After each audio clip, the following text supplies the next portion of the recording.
নমস্কার, ক্রেজি অরিন্দম।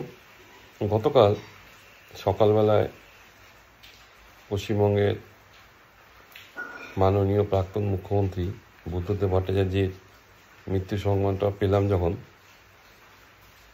খুব মনটা খারাপ হয়ে গেল। একটা সময় সাংবাদিকতা ছিলাম,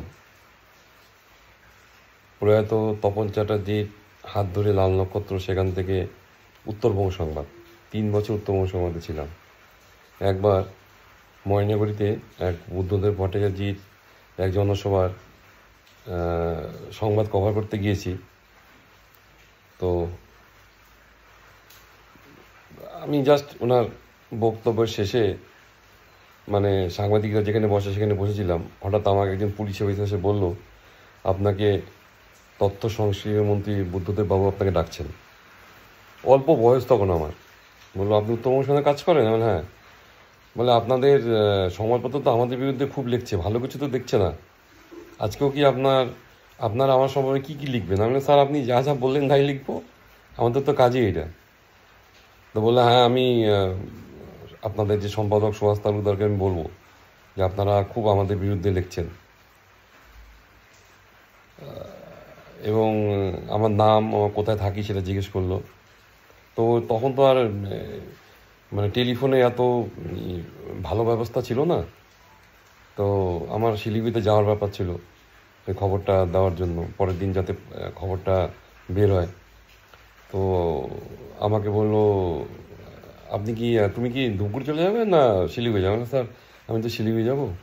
তখন এক পুলিশ অফিসারকে নির্দেশ দিল, আমি একটা গাড়িতে ওনার পিছনে কনভয় আমি শিলিগুড়ি গেলাম। আমাকে তখন এয়ারভিউ স্টামে নামিয়ে দিল।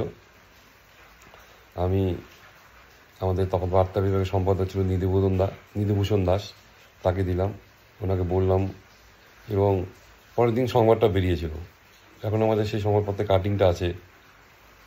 তো বুদ্ধদেববাবুর একটা জিনিস আমার খুব ভালো লেগেছিল আর কি, সেটা হচ্ছে উনি যখন মুখ্যমন্ত্রী হলেন, সেটা হচ্ছে কৃষি হচ্ছে আমাদের ভিত্তি, শিল্প আমাদের ভবিষ্যৎ। এবং সত্যিই তাই। আজ হোক কাল হোক, বাঙালি বুঝবে যে বুদ্ধদেব বাবুর এই কথাটা একদম সঠিক ছিল। 2011 সালের পরে উনি একদম মানে মানে বাইরে চলে গিয়েছিলেন রাজনীতির, খুব একটা বেরোতেন না। খুব সময় মানসিক অবসাদে ভুগতেন। উনি শিল্প চেয়েছিলেন, সিঙ্গুর চেয়েছিলেন, সেটা করতে না পেরে একটা মানসিক অবসাদে উনি ভুগছিলেন।